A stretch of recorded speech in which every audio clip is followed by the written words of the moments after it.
media, and more, log on to KBLA.store right now. And be sure to check out our KBLA team favorites at KBLA.store today. That's KBLA.store for all our official merch on your favorite talk radio station, KBLA Talk 1580, at 20% off, but only during the holiday season. Happy holidays. Ho, ho, ho! Merry Christmas!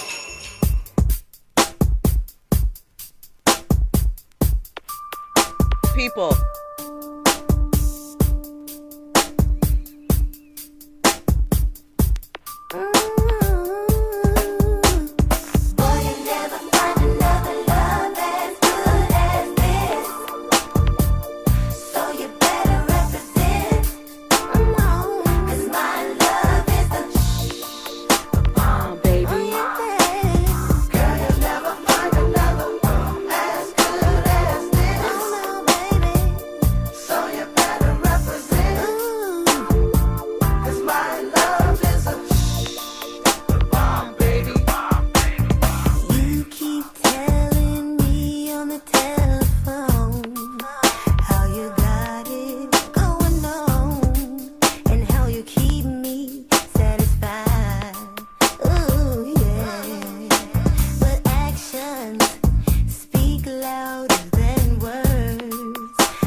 The request was for me not to sing along.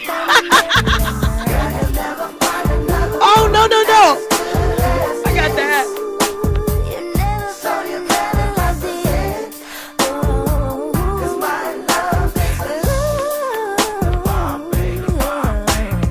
All these things I say to you, I swear that they are true. I'm all you'll ever need. Oh yeah. Good love is so hard to find, and I won't waste your time. Satisfaction is guaranteed. I'll be the lover that you need to break you off in the middle of the night. I'll take a little trip downtown. I'll be the freak you need in your life. And I know, yeah. Welcome back into hour 3 of RSVP with Jill Munroe here on KBLA Talk 1580. Listen, we had to let that something for the people ride. That was a nice song. Weren't they from the Bay? I feel like the producers, not the singers, I feel like the singers were named Trina and something. I think. That's just me off the top of my head. Fahima's like, Jill, that must be your jam. It's my jam too. It was, listen, it was a surprise. Andy picks out all the music for the show. So I am like you guys waiting to hear what we're going to get into. But if it's a good song, it's a good song. And sometimes we got to rock it out. We got to just let the vibes kick in. I enjoy good music and I always like having a good time. So shout out to that. Fun fact. Yes. It's one of my karaoke songs. Really?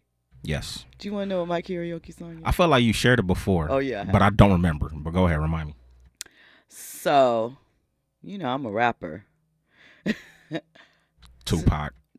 Snoop Dogg, what's my name? Okay. All right.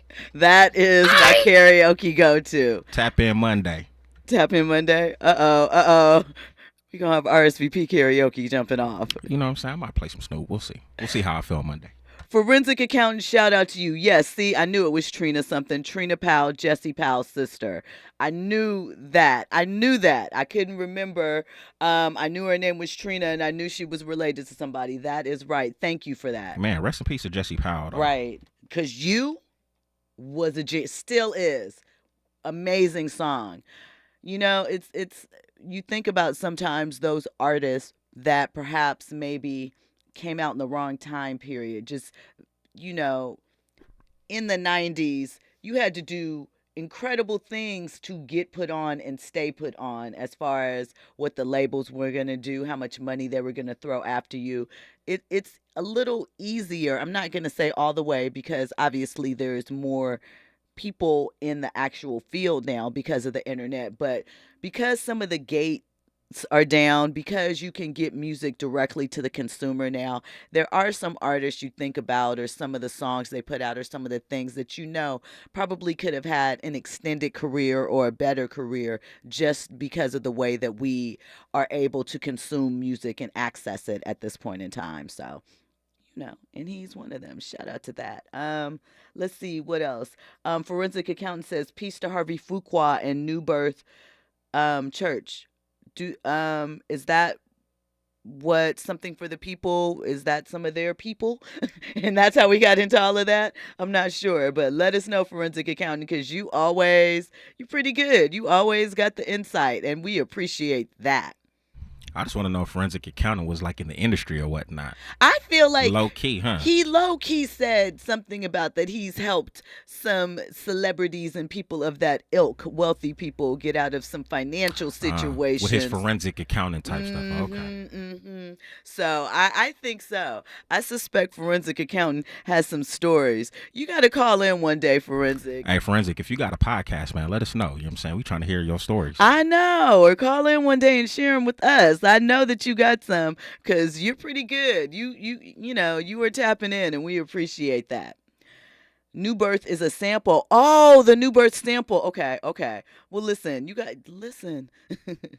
The song, that's an old school song from the 70s, right?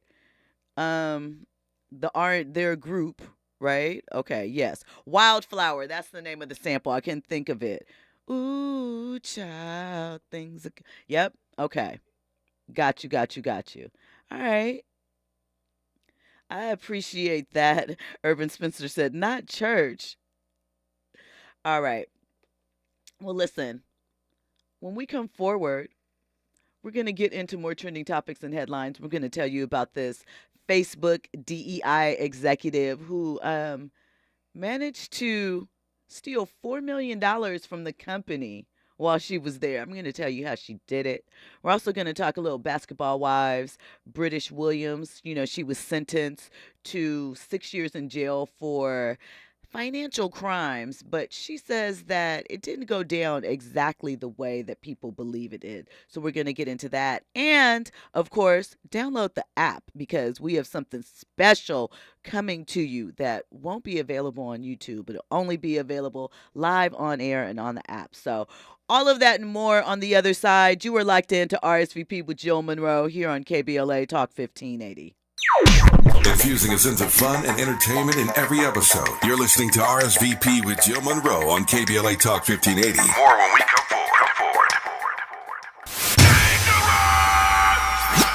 Environmental justice, pollution, and climate. In Los Angeles and across America, people of color are suffering and dying from disproportionate health impacts on a planet that has less than 10 years to prevent irreversible damage. Heat illnesses, respiratory illnesses, water-related illnesses, food system impacts, insect-related diseases, black maternal health, and mental health effects. As the impacts of climate change mount, millions of vulnerable people, our people, are going to bear the brunt of these extreme environmental events, which will likely lead to forced displacement, loss of cultural identity, and other related risks. These realities are as real as rain. Stay tuned to KBLA Talk 1580 for more details about the most progressive multimedia and live events campaign any black media outlet has ever undertaken to combat the climate catastrophe. Experts, events, empowerment. It's all on the way from unapologetically progressive KBLA Talk 1580. We don't black down. We level up. Level up, level up, level up, level up, level up, level up, level up, level up, level up, level up, level up, level up, level up, level up, level up. C. Gillette knows you're dedicated to your barbershop routine, but how do you maintain the beard hair you already have? The King C. Gillette Beard Thickener helps to reduce patchiness and strengthens hair's resilience to breakage. Apply the King C. Gillette Beard Thickener daily to see a thicker and fuller beard in just 14 days. It's highly scented with King C. Gillette's signature scent. Just trim, wash, and soften. With King C. Gillette. KBLA Talk 1580. We've got a lot to talk about. KBLA Talk 1580 believes in community empowerment. LA's 99 neighborhood councils form the grassroots level of the Los Angeles city government. The system was created to connect LA's diverse communities to City Hall. While neighborhood council board members are volunteers, they are also public officials elected to office by the members of their community. Neighborhood councils advocate on issues like homelessness, housing, land use, emergency preparedness, public safety, parks, transportation, and sustainability. They also provide local expertise on the delivery of city services to their various communities. Neighborhood councils are open to participation by anyone who is a part of the fabric of daily life in said community. This includes those who live, work, or own property or a business. If you are interested in stepping up to join your local neighborhood council, visit www.empowerla.org. That's empowerla.org. It's time to think globally, but act locally. This is a community call to action from KBLA Talk 1580.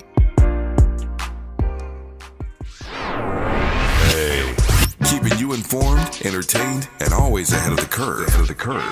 This is RSVP with Jill Munroe on KBLA Talk 1580. You were locked into RSVP with Jill Munroe here on KBLA Talk 1580. So in the chat, like I said, it's always lit. Forensic Accountant says, true story, my karaoke song is Let's Get It On. And I was offered a record deal in 1994 after a label owner saw me performing it in Phoenix at the Century Sky Room while on vacation. Well, aren't you just full of secrets and exciting tales? Okay. Bring it in there. Listen, that though, seriously, off topic. One of the greatest love songs of all. Why? That's not a love song. That is a bedroom song. But there's love in that too. But I think it's one of them at all times. Like, how many songs where you just hear the opening notes and people are automatically thinking sex and romance? Just as soon as you hear it, that's the breakdown that you get. I think that's fantastic. What? Do you have another song like that? 112, Anywhere. When you hear that, boom, boom, boom, boom. True. Boom. See, but I don't think of sex. I think that's like time to turn up. I think of stripper poles and spin outs. I think it's a different feeling, different vibe. Well, one is public, one is private. Well, you're a woman. I'm a guy, so I mean, same thing. But listen, Anywhere is my jam. And I'm gonna say something controversial, or at least might have you questioning my music taste. But you guys already know it's so solid, so I can say this without judgment. Lil Zane's verse on that one, it was fire. On Anywhere, on the 112 thing. That's not controversial. I just said, well, listen, because... You know how many people rap to that? People be like, yo, we're too hot to stop. For the bedroom, to the floor. The only criticism he got was that people was like, yo, he's trying to act like Pac.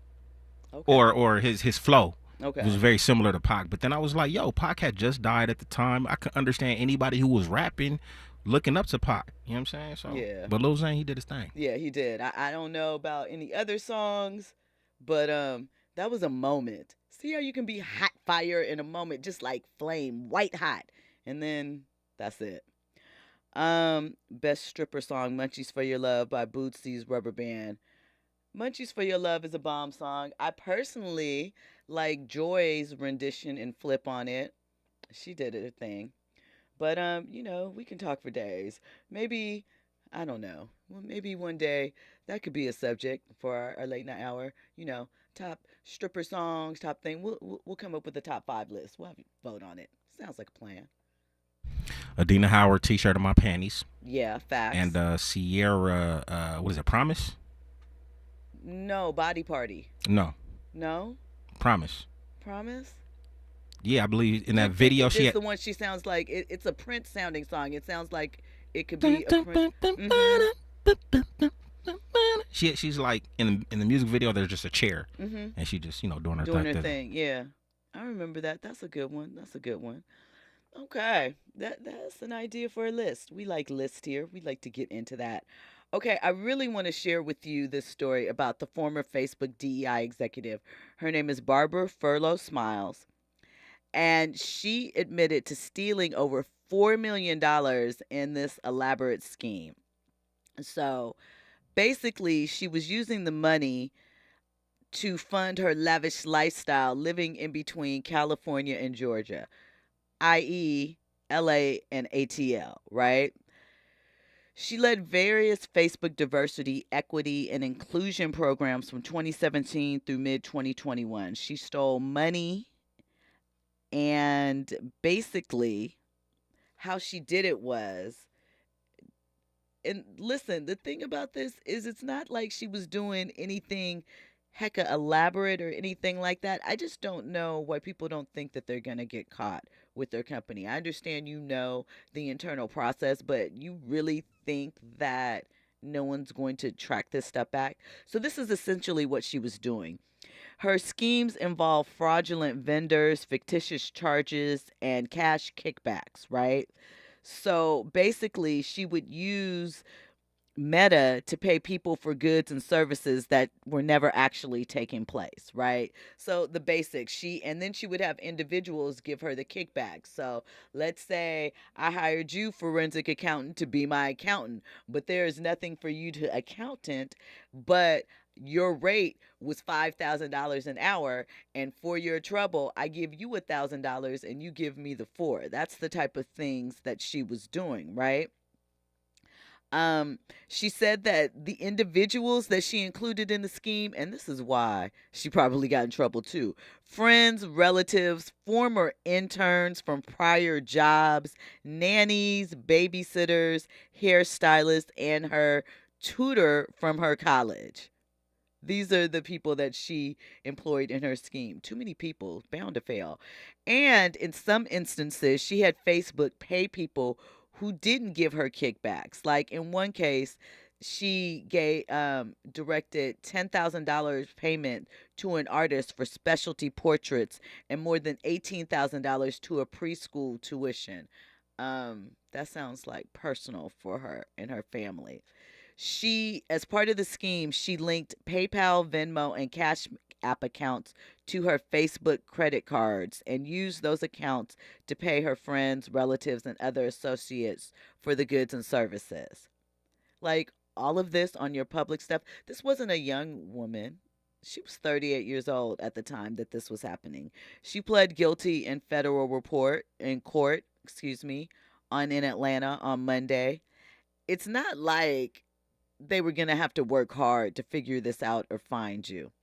She's going to be sentenced in March of 2024. Right now, she is out on a $5,000 bond.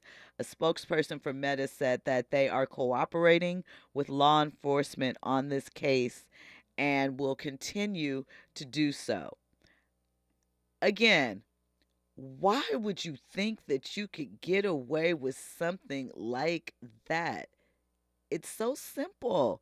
It's so easy to track back. And you're paying your people, personal people, right? Forensic accountant says, now you're speaking my language. Financial crime fighting is my life. Using her stupid friends. Hint, if you have a banking relationship, I don't care if it's a crime or if it's Chime or the old Rush card, you can be tracked and caught. And that seems like common sense to me, especially in the digital age. I feel like crime, in some ways, there may be easier to get to certain things, but it's also easier to get caught. It's harder to shake off a digital footprint. It doesn't just roll like that. I don't know. You guys are taking real risk with money that require real jail time. It's not worth it to me. My freedom means a lot to me. I don't understand the scams. Fahima asks, is she the reason there is all this all-out attack on DEI? I know you're being funny, but I obviously we believe that part of that is from the racial reckoning of 2020. But I think when people hear stories like this, they will use it as a sticking point, as an example of, see, this is why, see, this is the type of stuff they do. See, this is a criminal and she's paying for nannies. What is she doing? So I don't know. While I don't think it is one of them, I think that it is definitely something that will be pointed to as a way to validate why these things shouldn't happen to begin with. So listen, let me tell you this now before we go into this next story. This is just a reminder that we have coming up interviews with Sterling K. Brown and Jeffrey Wright from American Fiction. The film is fantastic, by the way. You guys should definitely check it out, and I'm sure you're going to want to after you hear the conversation that we had with them. Also, with the stars of The Color Purple, Taraji P. Henson, Fantasia Barrino, and Danielle Brooks. And then on the reality TV show end, we have Letitia Lunsford from Married to Medicine, Sweet Tea. So make sure while we're talking about these other stories that you download the app because it won't be available here on YouTube. It's audio only. But I don't want you to miss it. And you are going to want to see, or rather hear, these conversations. So there we go. Shout out to Adam in the chat for coming to tap in. We always appreciate that. So let me share this story since we're talking about financial crimes and that nature, things underneath that. I'm not sure if you checked out Basketball Wives. It's a show on VH1 that features the significant others of professional basketball players, some of them in the NBA, some of them, they've now added a WNBA player to the mix, and they've had overseas players at various points. So one of the wives from the show was a woman named British Williams. And she was recently convicted for scamming, basically. She had an online boutique.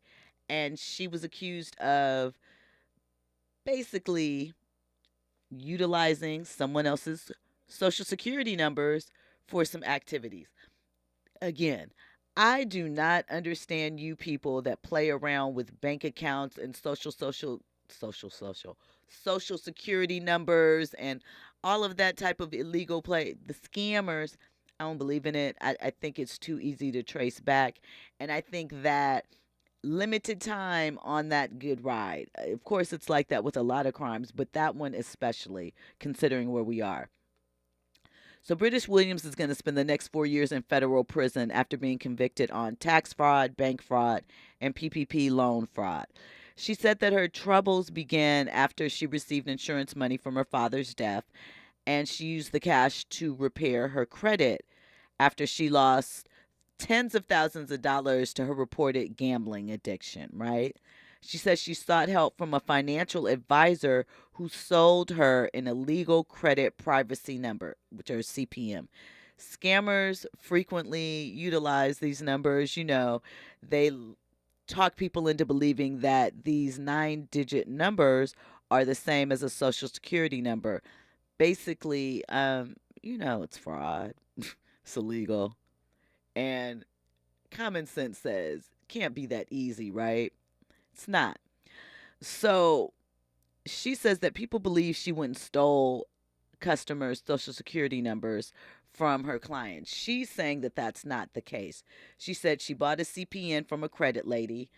First thing, spoiler alert, people that claim to fix your credit, probably not really going to happen. That doesn't really work like that. But that's a conversation for another day and for an expert. We'll just say that I wouldn't advise you to take that route.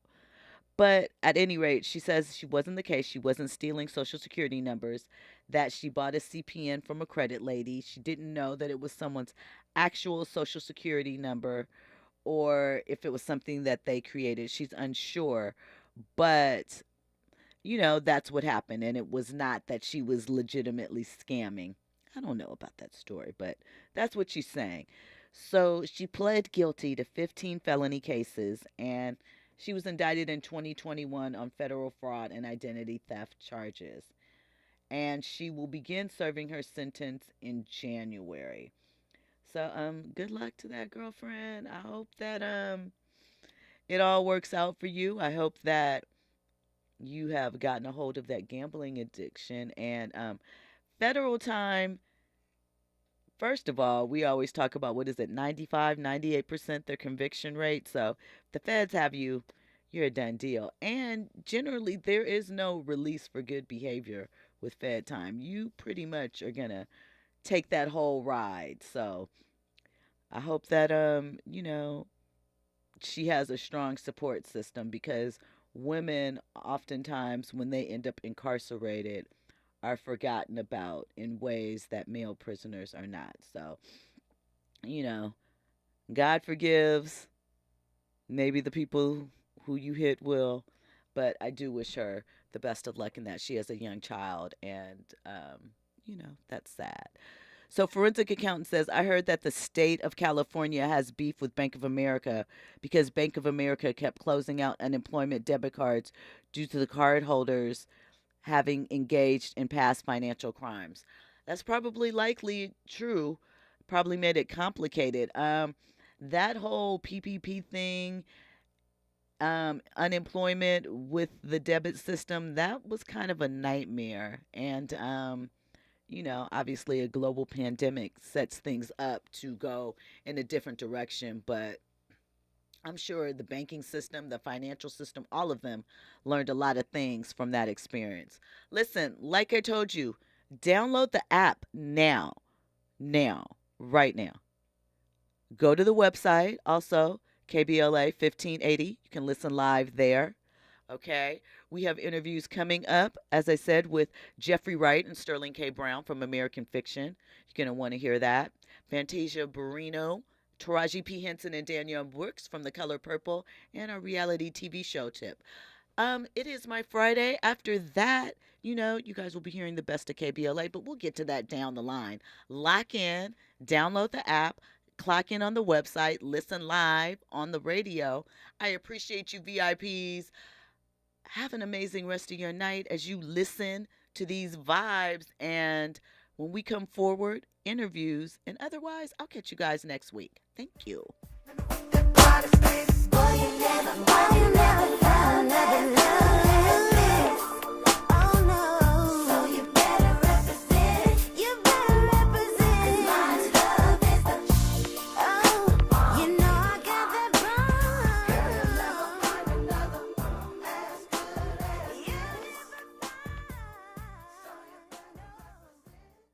Happy Kwanzaa from unapologetically progressive KBLA Talk 1580.